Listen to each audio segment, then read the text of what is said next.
a very warm and cheerful good morning to all the class 12th English medium students. Today, again we are going to read that lesson 20 Swami and Friends part 4, What is a Tale, page number 169. Up to page number 168 we read yesterday, and in that case we read Swaminathan was very upset and called to Somu, the genial Somu didn't listen anything and do not, or I can say, ignored to Swaminathan's voice. What rest, what ahead will go, we will start our reading. हम यहाँ पर देखना चाहेंगे कि जो कल तक हमने पढ़ लिया था उसके आगे क्या हुआ, जिस प्रकार से स्वामीनाथन जो है वो आवाज लगाता रहता है, उसके बाद क्या होता है, सोमू उसे सुनता नहीं है. Now we going to read page number 169. This was probably Swaminathan's first shock in life. Swaminathan के जीवन का यह पहला शॉक होगा. शॉक मतलब झटका लगना. उसे अपने जीवन में पहली बार इस तरह का झटका लगा था. क्यों? क्योंकि इससे पहले कभी भी उनके दोस्तों ने उसके साथ इस तरह का व्यवहार नहीं किया था. यह व्यवहार उसके साथ पहली बार हुआ था और उससे इससे बड़ा ही दुखी था. It paralysed all his mental process. All his mental process मतलब हमारे दिमाग में जो चल रहा होता है वो बहुत अच्छी कल्पनाएं होती हैं. कभी कभी हम बहुत विचारों में मग्न हो जाते हैं, लेकिन यहाँ पर सभी जो है उसकी जो मेंटल प्रोसेसेस थी, दिमागी जो कार्यक्रम बोल सकते हैं, क्रियाएं बोल सकते हैं, वो सभी पैरालाइज्ड हो चुकी थी. मतलब उन्हें लकवा मार गया था, वो सुन्न पड़ गई थी, सुस्त हो गई थी, इनएक्टिव फॉर्म में आ चुकी थी. When his mind started working again, he faintly wondered if he had been dreaming. जब उसके दिमाग ने थोड़ा सा वर्क करना शुरू करा, जब उसके दिमाग ने कुछ सोचना समझना शुरू करा, तब उसे अपने मन में ऐसा लगा कि हो सकता है कि मैं सपना देख रहा हूं और इस सपने में सब कुछ हुआ हो. मेरे दोस्त मेरे साथ ऐसा नहीं कर सकते हैं, मैं भी पॉसिबल कि यह सब कुछ सपने में हुआ हो. The state Somu, the genial Somu, the uncle Somu, was it the same Somu that had talked to him a few minutes ago? यहाँ पर बोलता है कि जो सोमू था, अच्छा सोमू, प्यारा सोमू, अंकल सोमू, जिसे हम अंकल भी कह लेते थे, क्या वही सोमू था जो अभी थोड़ी देर पहले कुछ रूखे शब्दों में बात कर रहा था? क्या वह वही था? What was wrong in linking? What was wrong in liking and going about with Rajam? क्या गलत है और क्या बुरा है अगर मैं राजम को पसंद करता हूं? क्या इसमें प्रॉब्लम है? इसमें क्या समस्या है? Why did it make them so angry? उन लोगों को इतनी सी बात पर इतनी गुस्सा क्यों आ रही है? वो लोग इतने नाराज क्यों हैं? Paragraph number 2. He went home, flung his coat and cap and books on the table, gulped down the cold coffee that was waiting for him, and sat on the pile vacantly, gazing into the dark intricacies of the gutter that adorned Vinayaka Mudali Street. यहाँ पर यह बोला गया है, उन्होंने यह समझाने का प्रयास किया है कि जब स्वामीनाथन अपने घर जाता है, फ्लंग मतलब फेंक देना, थ्रो भी होता है, फ्लंग मतलब झटके से कोई चीज फेंकते हैं उसे. फ्लंग हिज कोट, उसने अपना कोट जो है क्या कर दिया? फेंक दिया. वो अपना कोट फेंक देता है, कैप फेंक देता है, बुक्स वो भी टेबल के ऊपर फेंक देता है. गल्प मतलब निगल जाना, इनहेल कर जाना, कोई भी चीज गटक लेना, ऐसा हम बोल सकते हैं. गल्प डाउन द कोल्ड कॉफी, जो ठंडी हो चुकी थी कॉफी, उसे क्या कर लेता है? गटक जाता है. That was waiting for him, जो उसी का इंतजार कर रही थी. और फिर पायल मतलब क्या होता है? स्थान होता है वैकेंट, खाली जगह, या हम क्या कह सकते हैं इसे, मैं आपको सोच करके बताता हूं. Vacantly gazing into the dark intricacies. Intricacies मतलब जो जगह होती हैं, खाली जगह जहां पर नाली बह रही है, वो जो गटर है मुदाली स्ट्रीट की तरफ जा रही है, विनायका मुदाली स्ट्रीट की तरफ जा रही है, उसको ध्यान से देखता है, उस गटर को ध्यान से देखता है, उस नाली को ध्यान से देखता है. यहाँ पर हम ये मीनिंग निकाल सकते हैं, पायोल का मतलब हो सकता है जो घर के बाहर की तरफ जो छोटी सी दीवार बनी होती है, या ओटला हो सकता है, चबूतरा हो सकता है जिसपे वो थोड़ी ऊंचाई पर हो, वहां से वो देख रहा होता है। अ dark volume of water was rushing along, गहरे रंग का पानी जो है, गंदा पानी जो होता है, वो उसके अंदर रशिंग अलोंग, उसके साथ में बह रहा था gutter. Old pieces of paper, leaves and sticks floated by, उस पानी के साथ में पेपर के टुकड़े, पत्तियों, सूखी पत्तियां और स्टिक्स, छोटी छोटी लकड़ियां जो पतली होती हैं, वो उसके ऊपर तैर रही थी।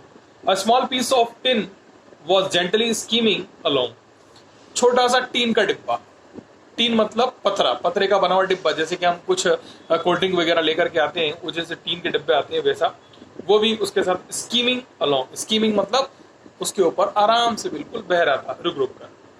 Swaminathan had an impulse to plunge his hand in and pick it up, Swaminathan के मन में एक विचार आया, इम्पल्स आया मतलब तुरंत एकदम दौड़ता भागता विचार आया कि हाथ लंबा करे और बड़े ही आराम से उस टीन के डब्बे को निकाल ले।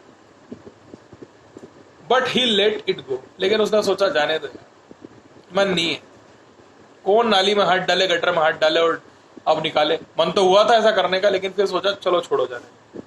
हिज माइंड वॉज इनर्ट, उसका माइंड क्या हो चुका था, इनर्ट हो चुका था, अक्रिय हो चुका था, इनएक्टिव हो चुका था।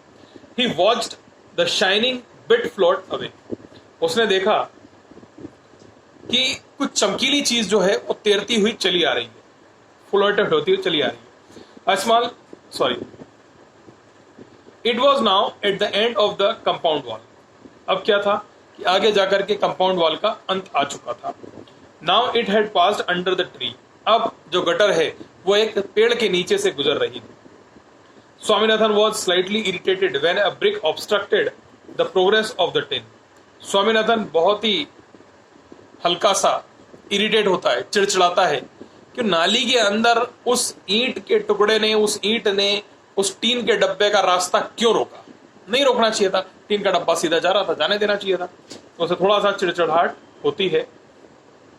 He said that the brick must either move along or stand aside without interfering with the traffic. वो कहता है ईंट को चाहिए कि वो या तो टीन को जाने के लिए रास्ता दे या फिर साइड में खड़ी हो जाए, इस तरह से ट्रैफिक को बाधित करने का उसे कोई अधिकार नहीं है।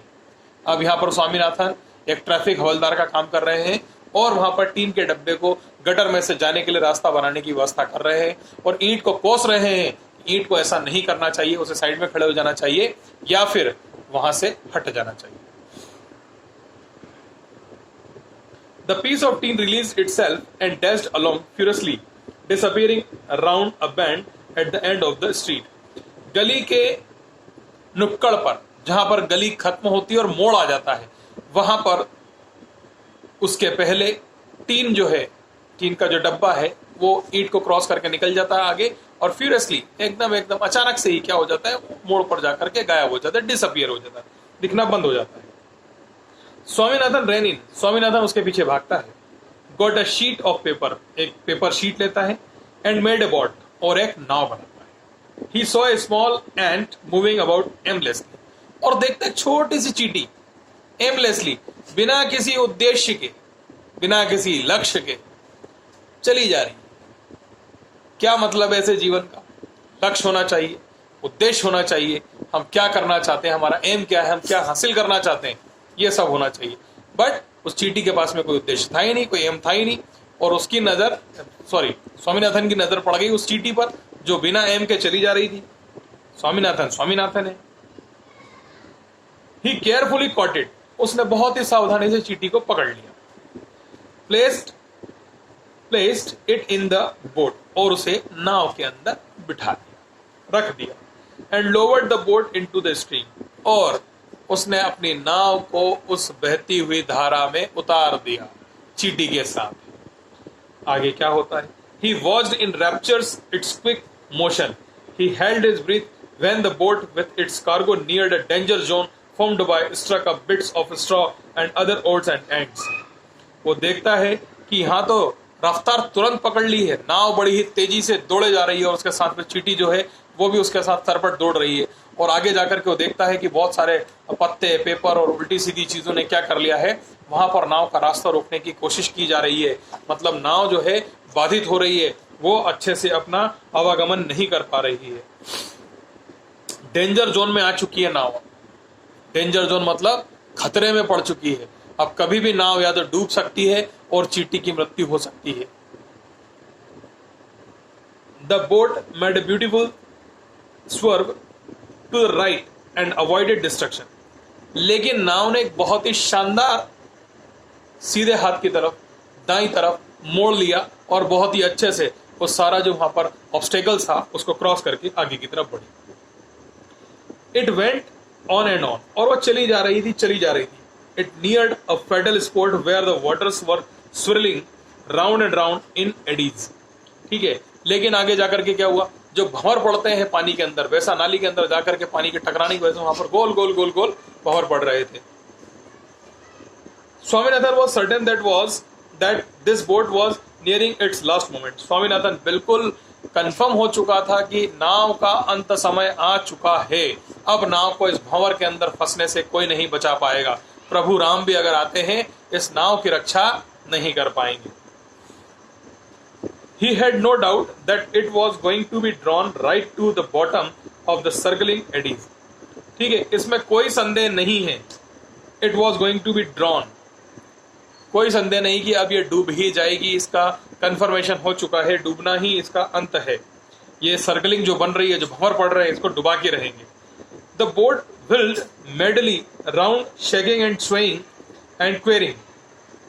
यहाँ पर क्या होता है, जो बोट है वो बहुत ही बुरी तरीके से उस भंवर के अंदर फंस जाती है, गोल गोल गोल गोल घूमती है और डूबने का प्रयास करने लग जाती है, और जिस तरीके से उसमें साउंड आता है वो भी उसको सुनाई देने लग जाता है। Providentially, a fresh supply of water from the kitchen in the neighbor's house pushed it from behind out of danger. लेकिन तभी क्या होता है कि पास पड़ोसी के घर का जो किचन बना हो, रसोई घर में से एकदम साफ सुथरे ताजे पानी की एक लहर आती है और इस डेंजर जोन में से नाव को एक ही झटके में क्या कर देती है, बाहर निकाल देती है। तो माना प्रभु श्री राम आए और उन्होंने नाव को क्या कर लिया, बचा लिया। But it rushed on at a fearful speed, and Swaminathan felt that it was going to turn turtle. ठीक है, टर्न टर्टल का मतलब होता है जिस तरह से कछुआ जो होता है वो उल्टा हो जाता है तो फिर कभी सीधा नहीं हो सकता जब तक उसे कोई एक्स्ट्रा सपोर्ट ना दिया जाए। तो टर्न टर्टल का मतलब होता है कि पूरी तरह से उल्टा हो जाना। देखिए मेरे हाथ को देखिए आप, ये भी ऐसा है और पूरी तरह से इस तरह से हो जाना। अब इसे बोलते हैं टर्न टर्टल। तो स्वामीनाथन को इस बात का डर लग रहा था कि ऐसा नहीं हो कि नाव पूरी तरह से औंधी हो जाए, पूरी तरह से पलट जाए, तो चींटी चली जाएगी नीचे, नाव हो जाएगी ऊपर, गड़बड़ हो जाएगी। वो ऐसा सोच ही रहा था। Presently it come and resumed a normal speed, और तभी क्या हुआ, नाव ने शांति पकड़ी और बहुत ही अच्छे से हौले हौले चलने लगी, धीरे धीरे। But when it was under a tree a thick dry leaf fell down and upset it. लेकिन जैसे ही वो एक पेड़ के नीचे से होकर गुजर रही थी नाव गटर के अंदर, तभी एक बड़ी सी पत्ती वहां से आके गिरी और वो नाव के ऊपर ही गिरी। नाव उसके ऊपर जैसे ही गिरी, नाव उसके नीचे दब गई। Swaminathan ran frantically to the spot to see if he could save at least the aunt. Swaminathan दौड़ करके जाता है ये सोच करके, ये विचार करके कम से कम मैं चींटी को तो बचा लूं, बेचारी बेवजह मर जाएगी वो। He peered long into the water. वो बहुत ही अच्छे से पूरे आगे तक झांकता है पानी के अंदर। But there was no sign of the ant, लेकिन चींटी का कहीं नामो निशान नहीं मिलता। The boat and its cargo were wrecked beyond recovery. जो बोट था और उसके अंदर बैठा हुआ जो उसके अंदर कार्गो था, कार्गो मतलब जो सामान रखा हुआ था, अब वो रिकवर नहीं किया जा सकता था। बहुत ही बुरी हालत हो चुकी थी उनकी, बहुत ही इतने बड़े संघर्ष में, इतनी नाली के अंदर से दौड़ते भागते इस तरह से नदी जो अपनी बोट है वो बड़ी मुश्किल से यहाँ तक पहुंची थी और अब उसका अंत समय आ गया। He took a pinch of earth, uttered a prayer for the soul of the aunt and dropped it into the gutter. तभी हमारे स्वामीनाथन जो बहुत ही संस्कारी बच्चा है, उसने चिमटी भर के मिट्टी उठाई और नाली के अंदर छोड़ते हुए प्रार्थना करी कि दिवंगत आत्मा को शांति प्रदान करे प्रभु। जो चींटी की मृत्यु यहाँ पर हो गई है उसकी आत्मा की शांति के लिए मैं यहाँ पर प्रार्थना करता हूँ। ये हमारे स्वामीनाथन जी थे जिन्होंने पहले नाव बनाई, उसमें चींटी देखी, फिर चींटी की मृत्यु के बाद में उसकी अंतिम संस्कार भी उन्होंने कर दिया। यहाँ पर अपनी तरफ से मिट्टी से श्रद्धांजलि भी अर्पित कर दी। तो इसे हमने पेज नंबर 169 का जो सबसे बड़ा पैराग्राफ था वहां तक इसे कंप्लीट कर लिया है। रेस्ट इन नेक्स्ट बचा हुआ इसके आगे हम कल करेंगे। टिल देन आप लोग सुरक्षित रहें, खुश रहें, मस्त रहें, माता पिता की सेवा करते रहें। धन्यवाद।